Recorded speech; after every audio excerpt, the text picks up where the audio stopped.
Hi guys, ఆ రోజు July 30, 2010 చండీగఢ్లోని sector 15లో Neha అలావత్ నివసిస్తున్నారు. ఆమెకు 21 ఏళ్ళు. కుటుంబంతో కలిసి ఉంటోంది. ఒక కాలేజీలో MBA చదువుతోంది. సాయంత్రం 5 గంటల సమయంలో ఎప్పట్లాగే స్కూటర్ తీసుకుని వెళ్తోంది. తల్లికి బాయ్ అని చెప్పి స్పోకెన్ ఇంగ్లీష్ క్లాస్కు వెళ్ళింది. ఆ క్లాస్కు వెళ్ళి రాత్రి 8:30కు ఇంటికి వస్తుంది. ఆ రోజు రాత్రి 9 అయినా నేహ ఇంటికి రాలేదు. అందువల్ల తల్లి కంగారు పడింది. 9:30 సమయంలో ఆ తల్లి తన భర్తకు కాల్ చేసి కూతురు ఇంకా ఇంటికి రాలేదు అని భయపడుతూ చెప్పింది. ఈరోజు కొంచెం లేటుగా వస్తుందేమో అని ఆ తండ్రి అనుకున్నాడు. షాప్లో అలాగే కూర్చున్నాడు. కొంచెం సేపు అయ్యాక భార్యకు కాల్ చేసి నేహ వచ్చిందా అని అడిగాడు. ఆ మాట వినగానే అతని భార్య చాలా భయంతో, ఇంత రాత్రి అయినా కూతురు రాలేదని ఏడుస్తుంటే కంగారు పడకు, మన కూతురు ఇంటికి వస్తుందిలే అని సర్ది చెప్పాడు. వేగంగా బండి తీసుకుని ఇంటికెళ్ళాడు. అతడు ఇంటికి వచ్చేసరికి రాత్రి 10:20. అప్పుడు కూడా నేహ ఇంటికి రాలేదు. అప్పటికే ఆ ఇంటికి చుట్టుపక్కల వారు వచ్చారు. నేహ ఇంటికి రాలేదని తెలుసుకుని దిగులు పడుతున్నారు. ఆల్రెడీ ఆమె గురించి చాలా చోట్ల ఆరా తీశారు. సెక్టార్ 16లో ఉండే స్పోకెన్ ఇంగ్లీష్ ఇన్స్టిట్యూట్లో నేహ క్లాస్లోకి వెళ్తోంది. అక్కడికి విచారించడానికి ఆల్రెడీ 2 పక్కింటి వారు వెళ్ళారు. ఇదే సమయంలో నేహ తండ్రి కూడా చుట్టుపక్కల వారి ఇంటికి ఏమైనా వెళ్ళిందా అని అడిగాడు. ఆ తర్వాత నేహ స్నేహితురాలను కలిశాడు. స్పోకెన్ ఇంగ్లీష్ క్లాస్ అయిన తర్వాత ఎప్పట్లాగే మేమంతా బయటకు వచ్చాం అంకుల్, నేహ ఇంటికి రాలేదా అని వారు అడిగారు. ఆ మాట వినగానే అతనికి చాలా భయం వేసింది. తన పక్కింటి ఆయనను తీసుకుని అతడు కూడా వేగంగా స్పోకెన్ ఇంగ్లీష్ క్లాసులు చెప్పే ఇన్స్టిట్యూట్కు బయలుదేరాడు. ఆలోపే ఈ న్యూస్ ఆ ఏరియా మొత్తం వ్యాపించింది. ఒక అమ్మాయి కనిపించకుండా పోయిందని ఒక్కొక్కరు ఒక్కో చోట వెతకడం స్టార్ట్ చేశారు. రాత్రి 11 గంటలైనా నేహ గురించి ఏమీ తెలియలేదు. ఇంతకీ నేహకు ఏమైంది? ఆమె దొరికిందా లేదా? ఈ కేసులో ఏం జరిగిందనే పూర్తి వివరాలు ఈ వీడియోలో తెలుసుకుందాం. మీరు చూస్తున్నది తెలుగు మిస్టరీ. నేను మీ ప్రభాకర్.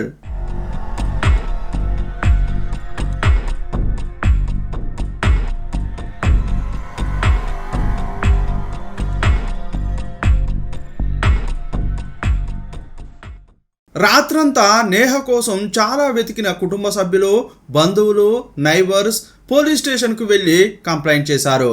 అమ్మాయిని వెతికి పెడతామని హామీ ఇచ్చి వారిని పోలీసులు ఇంటికి పంపించారు. అయినా కూడా మనసొప్పక వారంతా అక్కడక్కడ వెతుకుతూనే ఉన్నారు.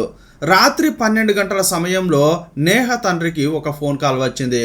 పక్కింటికి చెందిన 2 నేహను వెతుక్కుంటూ వెళ్ళారే, వారు ఒక ట్యాక్సీ స్టాండ్ నుంచి కాల్ చేశారు. అంకుల్, ఇక్కడ నేహ స్కూటర్ కనిపించింది, వెంటనే బయలుదేరి రండి అని చెప్పారు. వేగంగా నేహ తండ్రితో పాటు ఇంకొందరు వెళ్ళారు. ఆ స్కూటర్ను తీక్షణంగా చూస్తే కొన్ని చోట్ల రక్తపు మరకలు ఉండడం గమనించారు. ఆ ట్యాక్సీ స్టాండు ఊరికి ఒక మూలన ఉంది. చుట్టుపక్కల ఉన్న పొదల్లో వెతికారు. కొందరు రోడ్డును క్రాస్ చేసి ఇంకోవైపు వెతికారు. ఒక ఆయన అయ్యయ్యో ఇక్కడికి రండి అని పిలిచాడు. వెంటనే నేహ తండ్రి పరిగెత్తాడు. అక్కడ చూస్తే నగ్నంగా ప్రాణాలతో పోరాడుతున్న నేహ కనిపించింది. వెంటనే ఆమెను వెహికల్లో ఎక్కించుకుని నేరుగా హాస్పిటల్కు వెళ్ళారు. ఆమెను పరిశీలించిన వైద్యులు చనిపోయిందని చెప్పారు.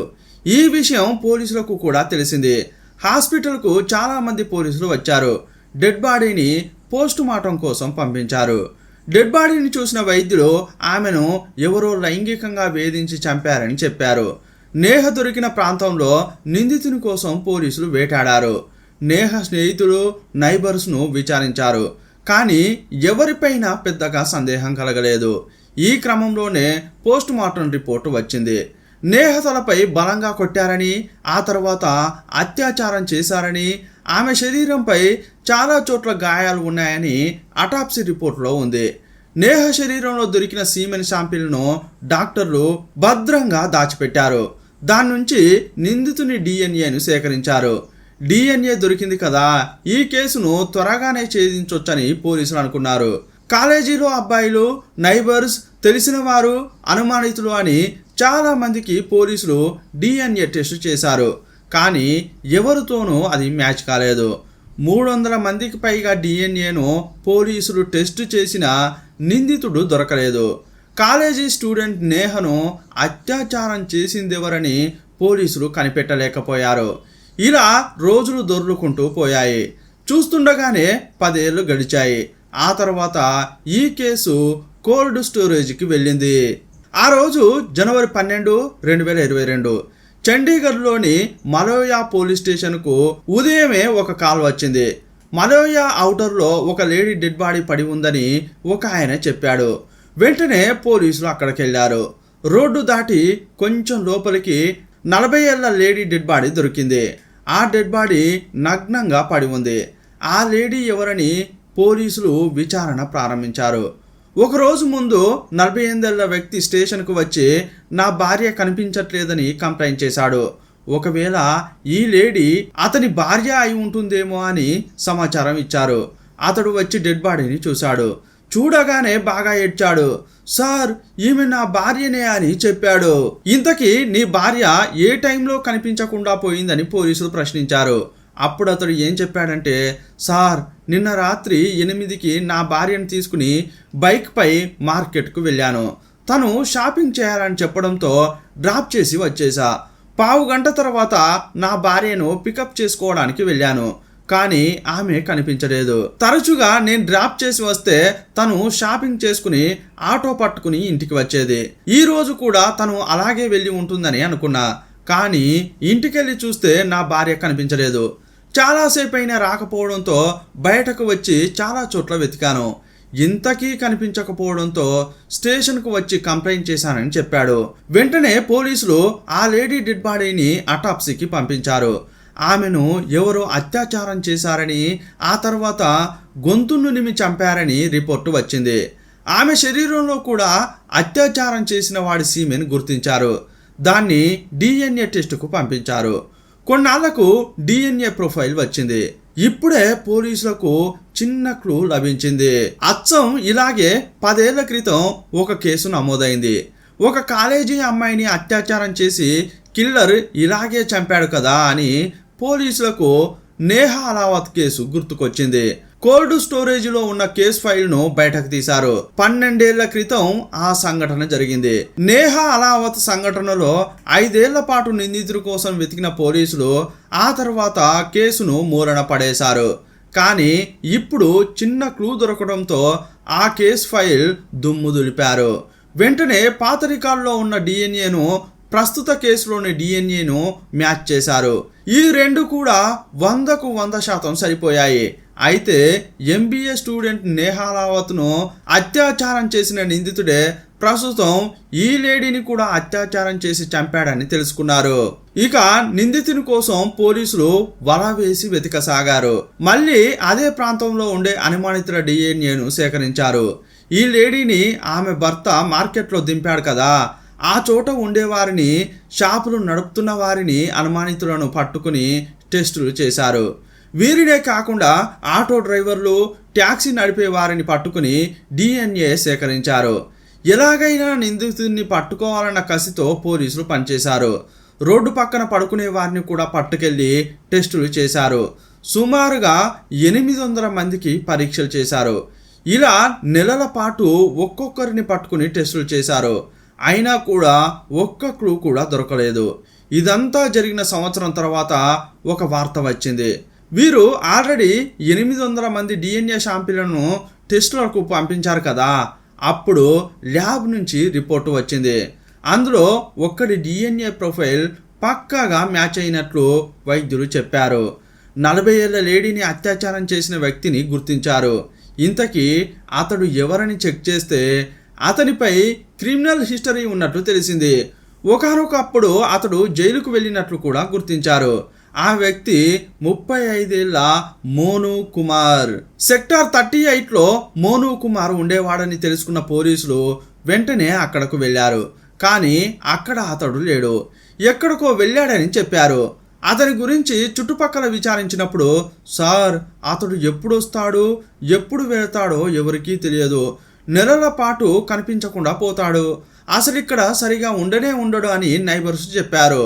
వారు చెప్పిన ఇంకో విషయం పోలీసులను ఆలోచనలో పడేసింది. సార్, ఈ మోను కుమార్కు ఫోన్ లేనే లేదు, అతనికి ఆధార్ కూడా లేదు సార్ అని చెప్పారు. ఆధార్ కార్డు తీసుకో అని మేము చాలాసార్లు చెప్పాం, కానీ అతడు తీసుకోలేదు సార్. వాడికి బ్యాంక్ అకౌంట్ కూడా లేదని చెప్పారు. సడన్గా ఎక్కడికో పోతాడు, ఏదో పనికి వెళ్ళానని అంటాడు. ఎప్పుడు ఉంటాడో ఎప్పుడు ఉండడో మాకేం తెలియదు సార్ అని చెప్పారు. అప్పుడే పోలీసులు అనుకుంటున్నారు, ఇందుకేనా వీన్ని మేం పట్టుకోలేకపోయామని. అతనికి ఆధార్ లేదు, ఫోన్ లేదు, ఖాతా కూడా లేదు. వీడు చాలా తెలివికల నిందితుడని కనిపెట్టారు. మోను కుమార్ గురించి వెతుకుతుంటే పోలీసులకు ఆశ్చర్యకర విషయాలు తెలిసాయి. ఇదే క్రమంలో అతడు ట్యాక్సీ నడుపుతున్నట్లు తెలుసుకున్నారు. వెంటనే ఆ ప్రాంతంలోని ట్యాక్సీ ఓనర్లకు మోను కుమార్ ఫోటో పంపించారు. ఇతన్ని చూస్తే చెప్పండి అని అన్నారు. ఇలా నెలలు గడిచినా అతన్ని ట్రేస్ చేయలేకపోయారు. 8 నెలల తర్వాత సడన్గా పోలీసులకు ఒక సమాచారం వచ్చింది. అదేంటంటే మోను కుమార్ మళ్ళీ తన ఇంటికి వచ్చాడని తెలిసింది. వెంటనే పోలీసులు సైలెంట్గా వెళ్ళి గప్పున పట్టుకున్నారు. స్టేషన్కు తీసుకొచ్చి ప్రత్యేకంగా గమనించారు. అయినా కూడా నాకు ఈ హత్యలకు సంబంధమే లేదని చెప్పాడు. కానీ వారు ఊరికే వదులుతారా? చాలా మర్యాదలు చేశారు. వాటిని తట్టుకోలేక వాస్తవాలు చెప్పాడు. ఆ 40 ఏళ్ల లేడీని నేనే చంపానని అన్నాడు. మరి MBA స్టూడెంట్ను ఎవరు చంపారని ప్రశ్నిస్తే, సార్ అది కూడా నేనే చేశాను సార్ అని చెప్పాడు. పోలీసులు అతని క్రిమినల్ రికార్డ్ తీసి చూస్తే అతన్ని 1 కాదు 2 కాదు 8 సార్లు పట్టుకుని జైల్లో వేసినట్లు తెలిసింది. అతనిపై హిమాచల్ ప్రదేశ్లో కూడా ఒక కేసు నమోదైంది. 5 ఏళ్ల పాపను అతడు కిడ్నాప్ చేసి అత్యాచారం చేసి చంపినట్లు కేసు ఉంది. ఆ కేసులో అరెస్ట్ చేశారు కూడా. ఇతడే నిందితుడని కోర్టులో హాజరుపరిచారు. కానీ సరైన ఆధారాలు లేక బయటపడ్డాడు. ఈ కేసులో విచారిస్తున్న పోలీసులకు ఆ కేసు కూడా తెలిసింది. ఆ 5 ఏళ్ల పాపను నువ్వే చంపావా అని పోలీసులు మళ్ళీ వారి స్టైల్లో విచారించారు. సార్ అది కూడా నేనే చేశాను సార్ అని చావు కబురు చల్లగా చెప్పాడు. తను చేసిన తప్పులన్నింటినీ ఈ మోను కుమార్ ఒప్పుకున్నాడు. ఇదంతా ఎలా చేశామని అడిగితే, సార్ నేను ట్యాక్సీ డ్రైవర్ను. నా ట్యాక్సీలో ఎవరైనా అమ్మాయో లేడో రాత్రిపూట ఔటర్లో ఒంటరిగా ఎక్కితే నాకు చాలా ఉత్సాహం కలుగుతుంది. వారిని పొదలు ఉండే ప్రాంతానికి తీసుకెళ్లి కొట్టిపడేస్తా. ఆ తర్వాత అత్యాచారం చేయడం అలవాటు. ఈ 40 ఏళ్ల లేడీని కూడా అలాగే చంపానని చెప్పాడు. ఆ రోజు నేను మార్కెట్ వైపు వెళ్ళినప్పుడు ఈ లేడీ నా ట్యాక్సీని ఆపి ఇంటికి వెళ్ళాలని చెప్పింది. ఆమెను దూరంగా తీసుకెళ్ళి అలా చేశానని చెప్పాడు. అచ్చం ఇలాగే అదే దారి గుండా ఒంటరిగా నేహ వెళ్తోంది. నేను కావాలనే ఆమెను ఢీకొట్టి ఆ తర్వాత ట్యాక్సీ దిగి ఆమెతో గొడవపడ్డాను. మేము ఉన్నది కూడా ఔటర్ కావడం వల్ల జనసంచారం కూడా లేదు. ఆమెతో గొడవ పడుతున్న క్రమంలోనే ఆమె తలపై బలంగా కొట్టాను. ఆమె మైకంలో పడిపోయింది. ఆమెను రోడ్డుకు అటువైపు లాక్కెళ్ళి పొదల్లో అత్యాచారం చేసి చంపానని చెప్పాడు. 5 ఏళ్ల పాపను కూడా లైంగికంగా వేధించి చంపినట్లు ఒప్పుకున్నాడు ఈ మానవ మృగం. ఈ 3 కేసుల్లో మోను కుమార్ను పోలీసులు విచారిస్తున్నారు. ఈ కేసు ఇంకా విచారణలో ఉంది. మరో కేసులో మళ్ళీ కలుసుకుందాం. అప్పటి వరకు బాయ్ బాయ్.